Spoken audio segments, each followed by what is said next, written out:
বৰ অসম ভোগালী মেলালৈ স্বাগতম।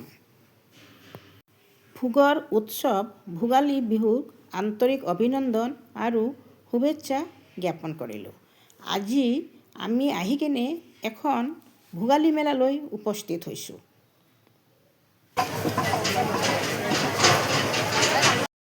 ইয়াতে পুৰুষ মহিলা উভয়েই ঢেঁকীত বৰা চাউলৰ পিঠাগুড়ি খুন্দি কেনে বিক্ৰী কৰি আছে আৰু একফালে পিঠাও বনাই আছে।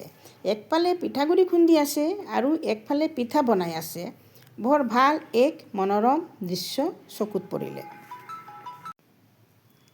একফালে পিঠাগুড়ি খুন্দি আছে আৰু একফালে গৰম গৰম পিঠা বনাই আছে।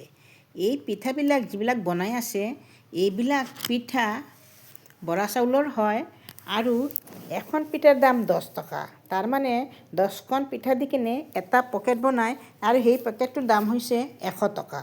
আমি 2টামান পকেট ক্ৰয় কৰিলোঁ এই মহিলাগৰাকীৰ পৰা আৰু তেখেতে বনাই আছে, ভালকৈ বনাই আছে। অলপ ধুনীয়াকৈ চালোঁ পিঠা বনাই কেনে টেষ্ট কৰিলোঁ। আৰু ইয়াতে ৰামদিয়া আৰু সৰভোগৰ দৈ প্ৰসিদ্ধ। বৰপেটাৰ সৰভোগ আৰু হাজোৰ ৰামদিয়াৰ দৈ নিজে হেৰি কৰেনে? ফাৰ্ম আছে।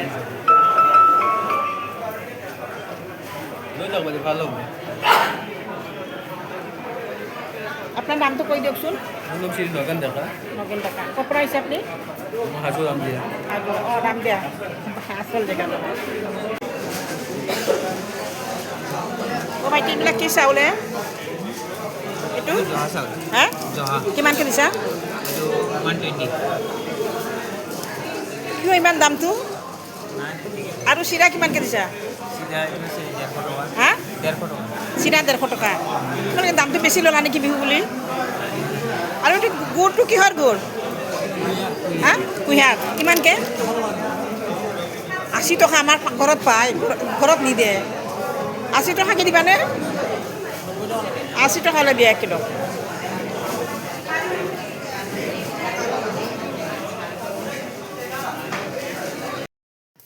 ইয়াতে এক পেকেট পিঠাৰ দাম 80 টকাৰ পৰা 100 টকা। এক পেকেট লাড্ডুৰ দাম 80 টকাৰ পৰা 100 টকা।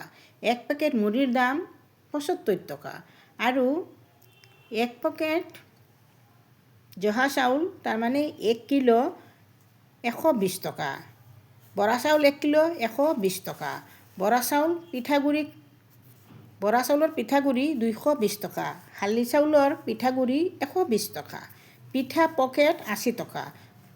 দাদা আপোনালোকৰ পিঠাবিলাকৰ ৰেট কিমান?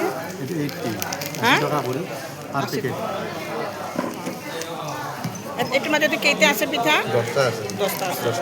আৰু আপোনালোকে বছৰৰ বেলেগ দিনতে হেৰি কৰেনে? যদি বিচাৰে আপোনালোকে কোনোবা আপোনালোকে অৰ্ডাৰ দিয়ে যদি পাৰিম।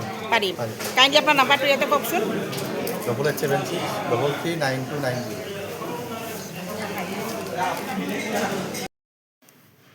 ষ্টৰ আৰু বস্তু বুজি কেনে দামটো বিভিন্ন ধৰণৰ হৈ থাকে। 1 কেজি দৈ 120 টকা। ক্ৰীমৰ কিলো 600 টকা। গুড় 120 টকা। আৰু বৰা চাউল, জহা চাউল, শালি চাউল চবটো আপোনালোকক ইতিমধ্যে কৈছোঁৱেই। এইখন ভোগালীৰ মেলা বহিছে আৰু মানুহে যিহেতু আমাৰ চহৰৰ মানুহ এইবিলাক বস্তু নাপায়েই, অলপ তাৰ পৰা কিনি খানি লৈছে। চাওক আপোনালোকে এই দৈ লৈ কিনে ঘূৰি আছে। বাইদেউ চিৰাবিলাক কিমানকৈ দিছে? 120। এইটো কি বৰা চাউল নেকি? না বৰা নহয়।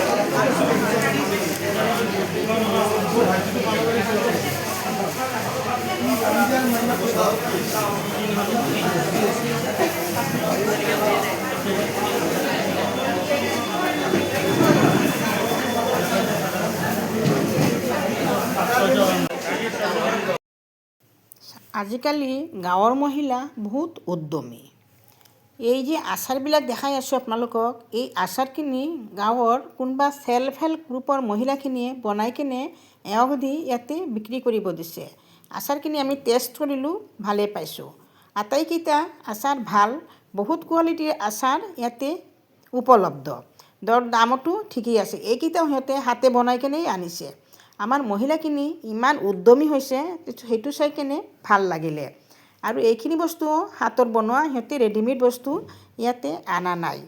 আৰু বিহু উপলক্ষে, ভোগালী উৎসৱ উপলক্ষে ইয়াতে বিভিন্ন বস্তু পোৱা যায়। এটা চুঙা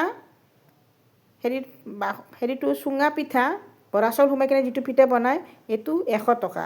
সিহঁতে স্থৰভেদে দামটো অলপ বেছি লৈছে। আৰু এইটো হৈছে হাজো ৰামদিয়াৰ দৈ। হাজো ৰামদিয়াৰ দৈ প্ৰসিদ্ধ, আগতেও কৈছোঁ, এতিয়াও কৈছোঁ। ভাল লাগিলে। আৰু এই চাওক গাঁৱৰ চিনাৰী কিছুমান, যিহেতু অসম এটা কৃষি প্ৰধান দেশ, সেইকাৰণে চব ভাল লাগিলে। নমস্কাৰ। বিহুৰ ওলগ ৰহিল।